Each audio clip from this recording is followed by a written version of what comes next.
Well, you know, man, sometimes when you say things and you're kind of flying by the seat of your pants. And recently I kind of been putting forward this ideology of where a lot of these countries ought not to be countries.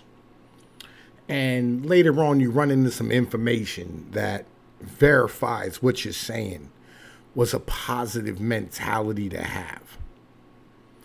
And it's weird how that works, right? Legit, sometimes that's a strange thing to have happen where you go, man, listen, like, it's that divergent motherfucking evolution type of thing. You know what I'm saying? Not even divergent, convergent evolution, right? Where like you can have three different animals end up with the same path coming from different fucking animals to begin with, right? You know what I mean? And that's a strange thing. Like legit, it's a weird thing to have happen. But when you have an idea and that idea comes from 4 or 5 different ways of thinking, it's strange when we all end up at the same point in the end of the day, right? It's something that usually doesn't really happen that often.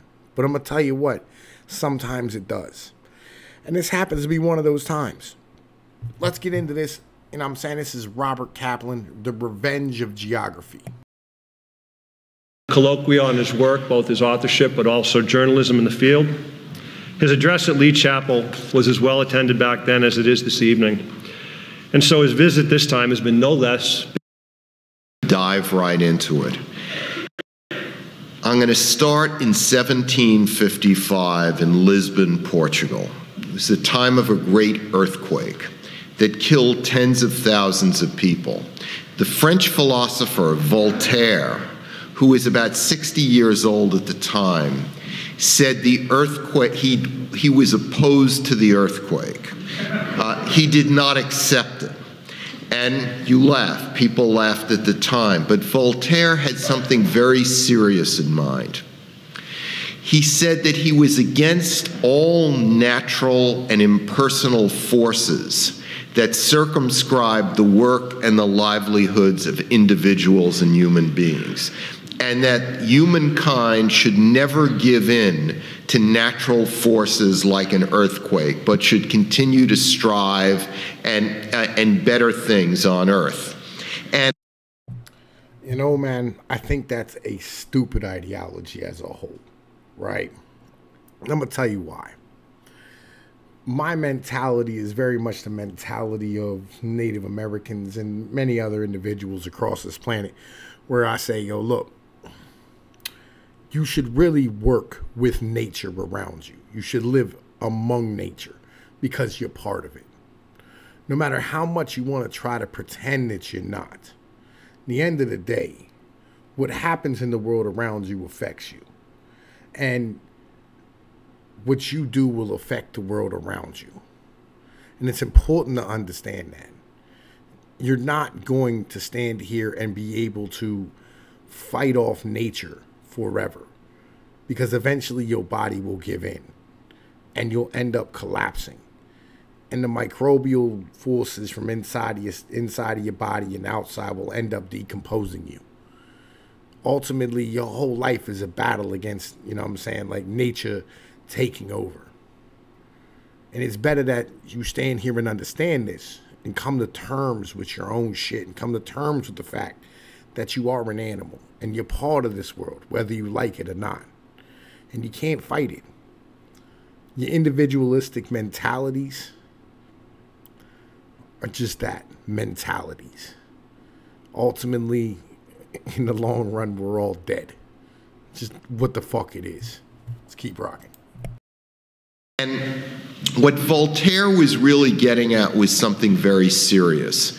He was saying that individuals could overcome forces of fate. And this is a very serious topic, especially in the era in which we live. In the mid-1950s, the Oxford professor Isaiah Berlin wrote a very influential article against vast impersonal forces, such as geography, ethnic and cultural characteristics, the environment, demography, economics, which he said individuals should not knuckle under and should not accept, but should struggle against them and should not accept any philosophies that seem to give in to these forces. Berlin was this is why, like, I hate academics. Like, legit, this is one of the reasons why. Like, I have a really actual, like, personal hatred of them because they're fucking trash, right? Accept what you are as a man. Like, accept it. Like, life is so much easier once you accept and go, this is what I am, and that's okay. This is what I'm made to be. There's something freeing in that, right? Because, like, once you accept shit, you can move forward with your life and move on and live among the rules that, you know what I'm saying, are laid upon you. Like, and if you get dealt a shitty hand, you know, like, you have to accept the fact that, you know, like, you live in some type of restrictive, totalitarian thing, move to somewhere where you have a little more freedom. But understand you'll always be of those people. And it's cool. Embrace it. Love it. Be that individual. Love yourself, love your father, love your mother, love your family. Respect your ancestors, respect who you are as a man and what made you. And respect the motherfucking sacrifices that got you here. Professor Berlin was writing only 10 years after the Nazi Holocaust. And the Nazi Holocaust is only one lifetime removed from our own, which is a nanosecond in human history. And so this whole issue of not giving in to vast impersonal imperial machines, forces, geographies, etc., is a very, very serious topic. And if you were to read the editorial pages of liberal publications like the New York Times or Washington Post, or conservative publications like the Wall Street Journal, it makes no difference, actually, because in both publications, in all publications, the elites are saying that it's all up to the individual. The individual can overcome forces of fate. We can set things to rights in Syria, in Iraq, in Libya, wherever, if only we were determined and we were able to do so. Well, what I'm here tonight to do is to push back against all this. It's true that that a lot of reality, 50% of reality, 60%, take a percentage, is determined by individual men and women and the decisions they make, and they have moral responsibility for the decisions they make. Nevertheless, there is such a thing as constraints and limits, and things that one should respect rather than simply overcome. And among all the constraints and limits, the most obvious one, and therefore the most ignored one, I believe, is that of geography. And by geography, I do not mean geography in the 21st century sense of the word, where it's just a map. I'm talking about geography in the 19th century sense of the term, where the map is merely a starting point to investigate trade routes, natural resources, the environment, climate, group characteristics, culture. Because what is history? What is a culture except the experience of a certain people in a certain landscape over hundreds or perhaps thousands of years? That common experience. And to just say that everyone is just individuals bouncing off each other in a global meeting place ignores a lot of things. It ignores much of what I've experienced as a foreign correspondent over decades. Now, this is highly important to understand, all right? I bring to you normie academics who, you know what I mean, like, you're probably not going to agree with them politically. You're not going to agree with them mentality. You're not going to agree with them as men. But on the same point, the knowledge that they share is highly important. And so we will draw off of this and stand here and gain some type of education and glean mentalities. It's important that we grab jewels when they're offered. So let's keep rocking though. So what I'm here to talk to you about tonight is not to say that the emphasis on the individual and human agency is wrong. Rather the opposite, it's profoundly right. I'm just going to fill in the picture with constraints and limits. We live in an age where the global elite flies at 30,000 feet from one continent to the other and says that everything is possible, that they can engineer reality from above. I'm just someone from traveling on the ground for decades saying we have to respect local realities.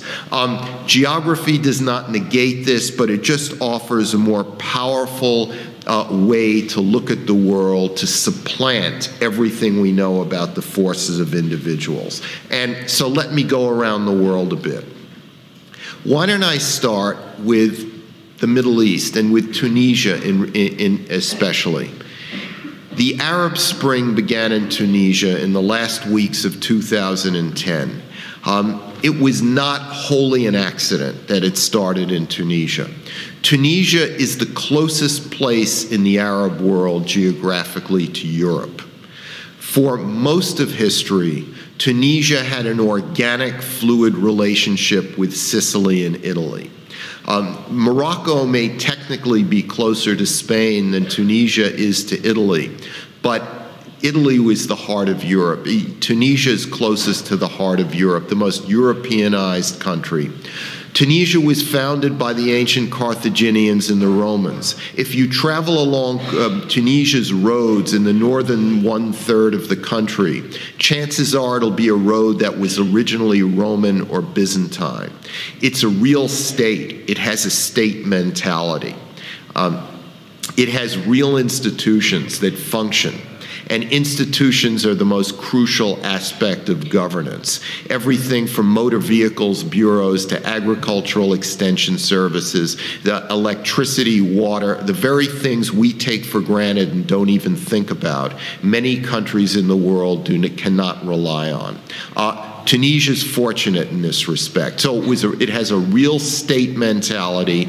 It's an age-old cluster of civilization. It wasn't not just under the Carthaginians and the Romans, but under the Vandals, the Byzantines, the Turks, the Hafsids, and others. So we know it's a real place close to Europe. And yet, when the Roman general Scipio Africanus destroyed Carthage, in 202 BC, he built a demarcation ditch, a fossa regia, which was a line that he dug from Tabarka on the Mediterranean in the north, south a few hundred miles, then directly east, meeting up again with the Mediterranean around Gabes. And everything within that ditch was apportioned for development. All right, so why am I showing this to you as a mental? Well, the reason why is because of the fact that we as Americans, let's keep it 100, we probably, most of us for the most part, have never seen anything that's more than 200 years old. These individuals in these countries drive on roads that are more than 2,000 years old. That's a big thing, right? That's something that most Americans couldn't fathom, right? Especially the ones that don't leave here. And so when they stand here and go like, oh man, like, why can't you just, build a building or whatever it is? You're not going, like, if you ever tried to put like a modern fucking skyscraper in a place like Tunisia, the people would probably try to like drag you out into the streets and kill you, because you would have to destroy some place that had been there for 2,000 fucking years. This mentality, right, is much different than what we have here as a people, right? It's much different than what we are accustomed to dealing with. And not understanding these type of things, not respecting these kind of things. Standing here going like, oh, why don't you give your women rights? You know, this fucking dumb mentality that Americans have. They go, well, like, why would we give our females rights and want to destroy our culture? We like our culture. It's 2,000 fucking years old. Whereas, let's keep this also 100. Most of Europeans place, you know, like a lot of European countries legit were not countries up until like the fucking 1850s. Like Germany was never a fucking country until like 1850. Italy wasn't a country until 1890. These are new places. Granted, a lot of the buildings are old. Like the cities are old. The cultures may be old. But the states aren't. These states are old. It's a whole different thing. And when you try to create new states out of old cultures, it fucks shit up. It changes things. Let's keep rocking. And in fact, if you look at a demographic and economic map of Tunisia today, you will find that most of the country's development and population cluster is within that ditch and the Mediterranean. Outside that ditch, there was much less development. It was poorer. Even today, you go down to southern, southwestern, or southeastern Tunisia, it's markedly poorer, and you feel like you're really closer to Africa. Guess what? The fruit and vegetable vendor who set himself on fire to protest the poverty-stricken conditions, unemployment, underdevelopment, did so and lived in a town way outside that ditch. So that the Arab Spring started in the most Europeanized country in the Middle East, the country closest to the heart of Europe, yet in a part of that country that for millennia was underdeveloped compared to the other part. This does not explain the Arab Spring. All it does is add another layer of understanding to it, which is all that I'm trying to do, to add some background and context. Now, as I said, Tunisia is an age-old cluster of civilization. It's Greater Carthage. So is Egypt with the Nile Valley. And Tunisia and Egypt have had their political problems. Tunisia is dithering from one temporary government to another. Egypt is currently under autocratic military rule, like it was in the Mubarak age. But one thing we can take for granted, more or less, that Egypt and Tunisia are real states. They're governable. They have institutions. One may be weakly governed in the moment in the case of Tunisia. One may be badly governed at the moment in the case of Egypt, but they are governed. The very fact that the military can control Egypt is a sign of governance because the military itself is an institution. This is not the situation that obtains, say, in Libya or Syria or Iraq or Yemen. Those places were not long-time states. Rather, they were vague geographical expressions. Western Libya, the capital, Tripoli, was just an extension of Greater Carthage historically. Eastern Libya, Benghazi, was an extension of Alexandria and the Nile Valley. Libya as a state wasn't thought of until modern history, essentially. And so therefore, rather than just have problems of who governs and a feisty debate on who are the ones to lead the country, in Libya, the state itself is under question. The capital, Tripoli, is no longer the capital of a country.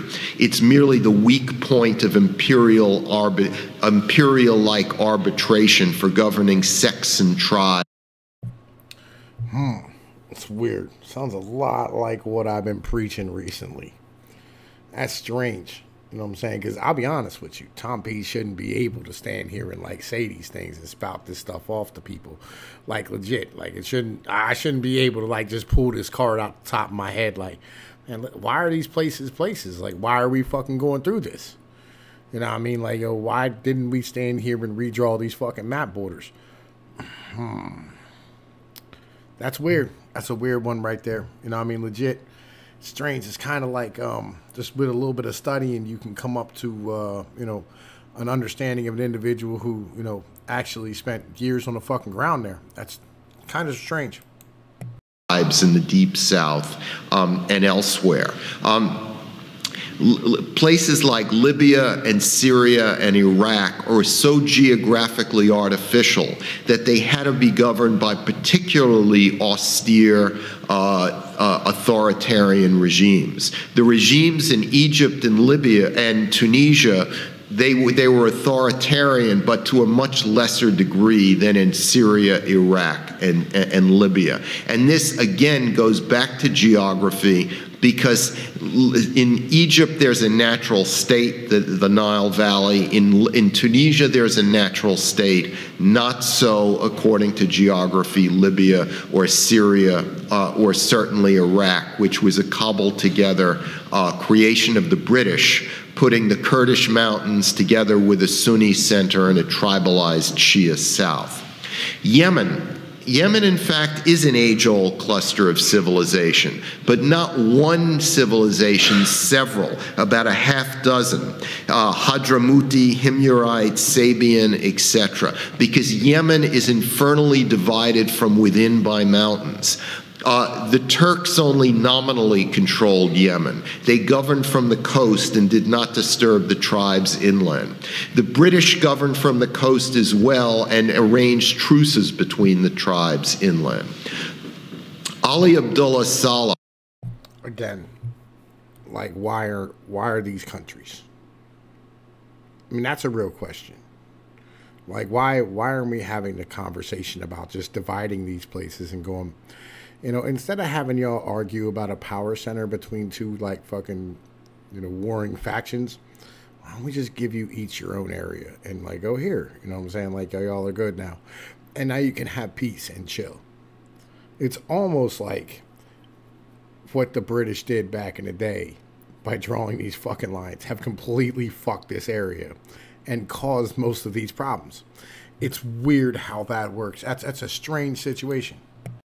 Who governed Yemen from the late 1970s to just a few years ago, on a good day controlled maybe 60% of Yemen. I traveled all through Yemen in 2002 and earlier in 1986, and one had to hire private security guards, etc., and go from one tribal region to another. Yemen today is even more weakly governed than it was under Ali Abdullah Saleh. And ultimately it goes back to a very, very rugged mountainous geography where each mountain valley was under a rule of its own. So what happened with the Arab Spring was not the birth of democracy, but the destruction of central authority, the weakening of central authority. And now we have in too many places just a whirlwind of sects and tribes and regionally based ethnic groups configured geographically with a very, very weak or non-existent center. Let me switch focus to Europe. And by the way, I should say something about the United States. We said Americans like to believe that we're children of an idea, the idea of democracy, the Protestant creed, where anyone, Muslim, Jew, Catholic, is an honorary Protestant if they adopt the Protestant creed. That's all true. But there's something else as well. The United States has more navigable inland waterways than the rest of the world combined. The Mississippi, Ohio, Missouri River system is what united the continent before the interstate highway system. The United States exists in the temperate zone, protected by two wide oceans. To the north is only the Canadian Arctic, because 90% of all Canadians live within 100 miles of the U.S. border. The only geographical challenge the U.S. faces is with Mexico to the south. So the United States is very blessed by geography. The 13 colonies started up very quickly because they had an inordinate number of natural, well-protected deep water harbors. Boston, Philadelphia, Baltimore, etc. In other words, protected, shielded from the wind, which is unusual, and also naturally deep right before the coast, which is also unusual. Without those deep water harbors, American history would have been very different. Back to my little tour of the world, to Europe. Europe in the last few years has been a financial story, an economic story, debt. You know, it's really nice when you have individuals, you know what I'm saying, stand here and confirm what we've been talking about and what we've been hearing from guys like Peter Zion.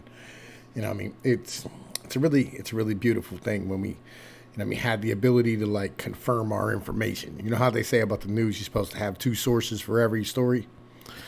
Well, there you go. You know what I mean? Crises, infernally high unemployment rates, etc. It's more. It's a geographical story as well. The wealthiest parts of Europe that have been able to withstand the current crisis tend to be the northwestern part of Europe, the Low Countries and Germany. The Low Countries being Holland, Belgium, and Luxembourg, Germany, Denmark, Scandinavia, open to the seas, yet with rich natural lush soils, forests to protect their settlements, so that if you look at a map of the great cities of today's European Union, Maastricht, The Hague, Brussels, Strasbourg. This is essentially the same spinal column of Charlemagne's Carolingian Empire in the 9th century. This was where medieval Europe began because it was geographically protected and geographically blessed. An extension of that is Prussian Europe, Germany, what is today Western Poland. Then you had a less developed, somewhat more unwieldy Danubian Europe, which was essentially the Habsburg Austrian Empire, stretching from the confines of Lake Constance in Switzerland all the way close to the Black Sea in Romanian Moldavia. This was less developed because this was open to pressure from the Turks, from the Poles, from others. And the weakest part of Europe, in terms of institutions and development, was the part of Europe that was not under the not under the Prussians, not under Charlemagne, not under the Catholic Habsburgs, but was both Eastern Orthodox and Turkish in the long chasm of the medieval and early modern centuries. Those are the countries today that include half of Romania, all of Bulgaria, about 2/3 of the former Yugoslavia, and Greece. These were more, less, where institutions were weaker, where standards were less, where unemployment development was much weaker, and where you did not have modern middle classes at all. Even Greece, which was not part of the Communist Warsaw Pact, did not really have a modern middle class till the middle part of the 20th century. One can argue about the decade. And therefore, it's not unusual that this was the part of Europe that experienced the worst trouble since the fall of the Berlin Wall. If I was to make a prediction, an economic prediction in 1989, how the various countries of the Warsaw Pact would perform over the next 25 years. And I did it totally on the basis of former empires, which were in turn based on the map. I would have gotten everything nearly perfect. Poland and the Baltic states in the north would do the best. Heirs to the Prussian and Hanseatic traditions. Hungary, the Czech Republic, Slovakia, the heartland, or at least part of the heartland of the Habsburg Empire, would do second best, but still credibly well. Meanwhile, the Orthodox and Turkish Muslim Balkans in the southeastern extremity would do the worst. Romania would experience bad government, low growth rates, and high levels of unemployment through most of that period. Bulgaria and Albania would have brief periods of anarchy interspersed with periods of bad government. Yugoslavia would fall into warfare in the 1990s. And Greece would experience the worst economic crisis in the EU, with unemployment and inflation rate, unemployment and growth rates as bad as the United States during the Great Depression. And Greece is a country where as many as 50% of the population, according to the latest statistics, do not pay taxes or do not pay them at the requisite amount. This is the fruit of bad institutions and bad government. It is true. The fault lies with bad individuals, with finance ministers who made incorrect choices, but it is also a product of history and a product of geography that cannot be denied. Let's talk about Russia for a minute. Russia encompasses half the longitudes of the world. 11.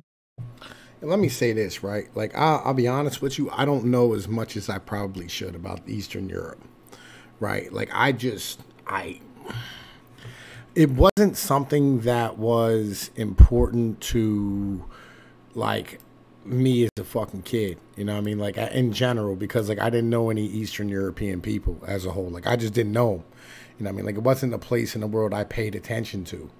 And Europe as a whole is something that, you know, I mean, I'm still like learning a lot about, because, like, I'll be honest with you, all I really knew about was Britain and, well, some of Italy, because, like, my family's from there. But even then, there was very, very small amount of shit I learned, you know. And then, you know, Nazi Germany, like, I learned, like, about some of the war. And, like, when, I'll be honest, before I got on YouTube, probably, you know, 8-9 years ago, and I'm my fucking late 30s. I had no idea where the fuck Normandy was. I assumed it was in, you know what I'm saying, like Holland or some shit. Like, yo, I had no idea, right? And just like even today, you know what I mean, like watching European TV helps me learn more about Europe than I'll ever learn from fucking school, because they never showed us shit. It wasn't stuff that we were taught. So understand, like, I'm learning about this stuff at the moment, you know what I mean? I feel bad about that, but on the same point, I'm trying, you know what I mean? Legit, like, I just don't know enough about the Eastern Bloc as a whole to really have any conversation on it. And even Greece, you know what I mean? I know more about ancient Greece than I do about modern Greece in general. 11 time zones. It's all of it, with the exception of the Caucasus and parts of the Russian Far East, are north of 50 degrees north latitude. And because most of Russians do not live in the deep south, but they live in the cities of Moscow and St. Petersburg and other places, Russia is the coldest country on earth in terms of climate. Canada may technically be colder, but as I said, most Canadians live in the southern part of it. This has engendered a certain amount of communalism, of the need for it. It has engendered autocracy. There's a wonderful book written about this by the late Hugh Seton Watson about how autocracy is prevalent to Russia throughout history. Also, if you're a Russian leader and you're Vladimir Putin, who, by the way, thinks geopolitically in a way that most leaders in the world do not, you know that your country encompasses 11 time zones, but has less people in it than Bangladesh, that it has no natural barriers, very few. It has been invaded not only by the French under Napoleon and the Germans under Hitler, but by the Swedes, the Lithuanians, and the Poles as well. And so you know you need a buffer zone in Central and Eastern Europe. You know you need a buffer zone in the Caucasus. You're terrified of China because you have a 1,000-mile-long border with China. And the Chinese have, while you have only about 165 million people, or whatever, China has 1.3 billion people close up to your border and is hungry for the natural resources that you have. Therefore, you can have a tactical relationship with China, but not a strategic one. You have to always meddle in the Caucasus, because that's the only way to keep Iran and Turkey honest.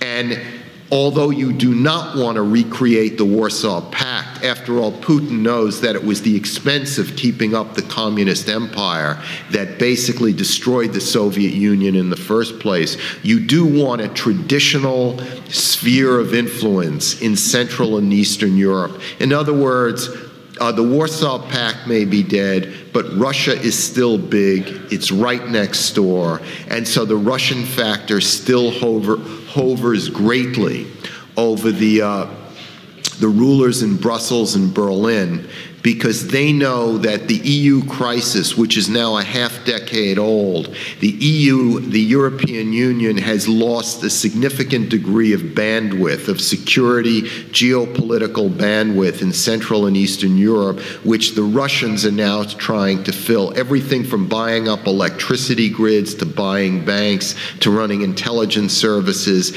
etc. In other words, you don't want, if you're from Moscow, you don't want to rule these countries from Poland to Bulgaria, but you want to frame their decisions to a certain extent. Ukraine was not the Ukraine crisis was not about the Ukraine per se, because Ukraine is so exposed to Russia that Ukraine is never going to be a full member of Europe. There are too many levers of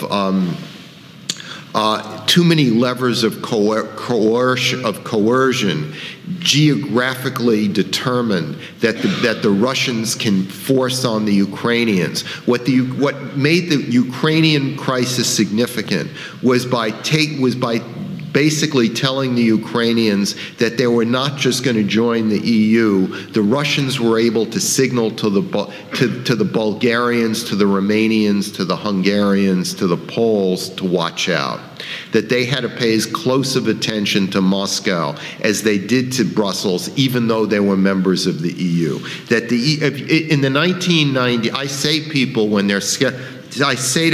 when they're skeptical about the importance of geography, I say, you can say that because you're an American.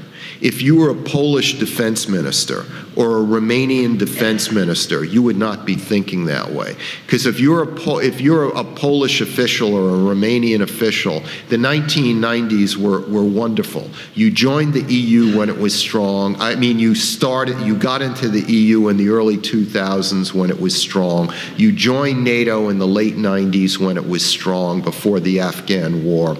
And Russia was conveniently chaotic under Boris Yeltsin's rule.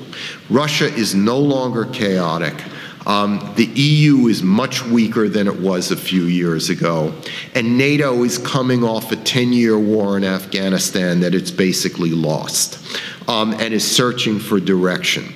So again, like in Seoul, history is back in places like Poland and Romania.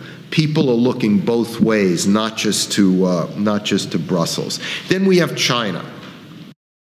All right, let's address like a Nord Stream 2, right, which is the pipeline for natural gas that's going into fucking Germany from Russia right now. And the Germans literally beg for this. So natural gas is the fuel that the EU thinks it's going to use to get completely off of petrochemicals. And in doing so, Russia has basically made a pact with Germany. And Germany said, hey, look, we will stand here and control, all the natural gas that's going to move around fucking Europe. And in turn, Russia's going to stand here and control Germany for that natural gas and that resource. Right. And it's a crazy geopolitical fucking strike. Now, I covered the Nord Stream 1 and part of the Nord Stream 2 about 5 years ago when I started my channel. It's one of the first videos that I did. It's still up. Y'all should probably check that out if you have an opportunity. But it's... the whole thing's kind of crazy. And Gazprom as a whole is a bananas-ass company. Most definitely worth looking into as far as shit's really concerned. But again, these are all geopolitical strategies and things that people don't talk about and don't know about. China is all south of 50 degrees north latitude. China occupies the temperate zone. Northern China, Manchuria, Harbin, is at the same north latitude as Maine. The southernmost part of China, Hainan Island, is at the same degree of latitude as the Florida Keys. China has all the seasons. It's blessed, like the United States. It has vast quantities of hydrocarbons, of strategic minerals and metals, and water resources in its far west. It has a 9,000-kilometer coastline in the tropics and semi-tropics along the Pacific. It's perfectly apportioned to be a great power in the 21st century. China, though, if you're the leader of China in Beijing, and you look out at the map of your country, you see good things and bad things. The good things you see is Russia is weak because it has only 7 million people in the Russian far west, and its birth rate is declining. It's a negative territory. You have 100 million people in Manchuria alone. You're hungry for the mineral and timber wealth of the Russian Far East. You're making all these investments in former Soviet Central Asia. You're building roads and pipelines and rail networks into Uzbekistan, Kazakhstan, Turkmenistan. Former Soviet Central Asia is flush with Chinese cash. You're playing a divide and conquer strategy with the economies of Southeast Asia. You can see a greater China, that is, beyond the borders of China. So China is bigger than it looks like on the map. That's the plus side of the story. The negative part of the story is that the leaders of China see the map and feel very claustrophobic. Because China, albeit to a lesser extent than the former Soviet Union, is a prison of nations, of minority groups. In the northern part of the country, you have the Mongolians. This is separate from the Mongolians in outer Mongolia proper. In the west, you have the Uyghur Turkic Muslims. In the southwest, you have the Tibetans. All these people occupy vast territories, about a third the territory of all of China. They all live in the high and dry tablelands, which is the sources of all the mineral and hydrocarbon wealth. Tibet holds much of the water resources for China, and so the Han Chinese population, which is the ethnic Hans who dominate China, live in the arable lowland cradle of the country, are surrounded by these hostile minority groups that is, as I said, are where all the resources are. And so China's dilemma is essentially a geographical one. The Chinese economic miracle is over. China's growth rates are down from 11% economic GDP growth rates to 7.5%. The leaders of China know that those statistics are not true, that the growth rate is really below 6% and even lower on the Pacific coast. They know that the Chinese economic miracle of low wages and high export value is grinding to a close, and that even if they get the rebalancing of the country right, which is a very difficult thing to do, get the rebalancing of the economy right, the coming years and decades will see a significant amount of economic and therefore political and social turmoil in China. So what they fear is the very opening of China that we advise them to do. They fear that with more liberalization, they will have more systemic, nonstop ethnic unrest in their borderlands within the borders of China. And so the question is, can the Hans continue to dominate the minorities? Can the inner core dominate the outer core of China during the next quarter century of economic and social unrest? Let's look just for a minute at the South China Sea. And the East China Sea. We look at Chinese aggression in these adjacent seas and see it as Chinese aggression. The Chinese respond this way. They say, we're doing nothing different in the East and South China Seas that you Americans didn't do in the Caribbean in the 19th and early 20th century. The Caribbean was a blue water extension of America's continental landmass. Europe was far away, the United States was close by, and the United States, under successive presidential administrations, was not going to let the Europeans dominate the Caribbean. And gradually, from like the 1830s to the 1910s, came to dominate the Caribbean. The building of the Panama Canal was the capstone of that. China feels it is doing similar. It feels that when it projects naval power into its adjacent seas, it is merely being benign. It is taking its rightful role as the leader of East Asia. Whereas when the American Navy comes from half a world away to protect its treaty allies, it's being hegemonic, because Asia is not natural to America. It's basically one of the issues of Asia. In fact, the issue. Asia is not about ideas. It's all about nationalism and who owns what in what stretch of the maritime domain. It's a fight over territory, over natural energy resources in the South and East China Seas, the disputes between China and Japan, Japan and South Korea, China and Vietnam, China and the Philippines, Malaysia and Vietnam are all about geography. They're all about territory. Who controls what? Now that imperial systems have died, and you have strongly institutionalized states. Vietnam has recovered from its decades of warfare. So is Malaysia. China has recovered from the Great Leap Forward and the Great Cultural Revolution. Japan is finished with a half or two-thirds of a century of quasi-pacifism. You have normal ethnic states with strong senses of nationalism that are projecting power outwards and coming into conflict in terms of who owns what in the region. Now, why is this important? Well, it's important because as an American, right, you don't really see, like a lot of individuals, especially liberals, don't see nationalism as a positive thing. A lot of individuals stand here and look like, oh, I'm an individual, man. Like, we're world citizens and all this fucking retarded nonsense. That's not how the rest of the world sees it. And if you don't understand that, you're going to get caught like the motherfuckers in Afghanistan did. And the U.S. ain't going to be able to rescue you. Because they're going to really care about their national shit.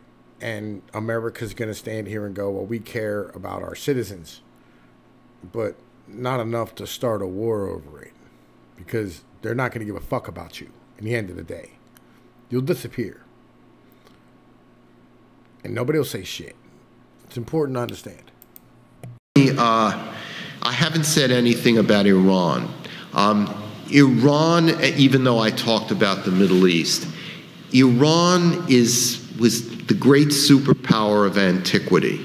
It is one of the most natural states in the Middle East, like Egypt, like Tunisia. Ancient Persian empires, the Achaemenids, the Parthians, the Medes, the Sassanids, all had soft spheres of influence from the Mediterranean to central Afghanistan. And the Iran of today is no different. The Iranian state configures with the Iranian plateau to a much greater extent than the Saudi state configures with the Arabian Peninsula. If you go to Iran, you will see a much more strongly institutionalized state with real institutions, real centers of power that compete with each other and operate on a model of far more precision than you will in places like Syria, Iraq, and other Arab states. So, in fact, with the implosion of the Levant, of the implosion of Lebanon, Syria, and Iraq, for whatever reasons, between the eastern edge of the Mediterranean and the Central Asian Plateau, you only have really two strongly institutionalized states, Israel and Iran. And therefore, it's not accidental that the United States is seeking to finesse the nuclear issue in order to come to some sort of strategic understanding with Iran. Finally, let me talk about the United. I've missed Turkey. There's not really enough time. I could discuss Turkey, the Indian subcontinent, but let me say a word about Mexico and the United States. In the early part of the 20th century, Mexico was 1/5 the population of the U.S. It's edging on to 1/2 the population of the U.S.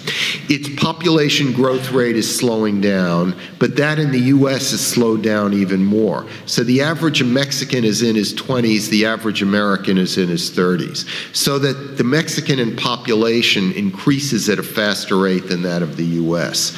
Mexico is planning deepwater port, new deepwater state-of-the-art ports on both its Atlantic and Pacific Oceans with high-speed rail connecting them.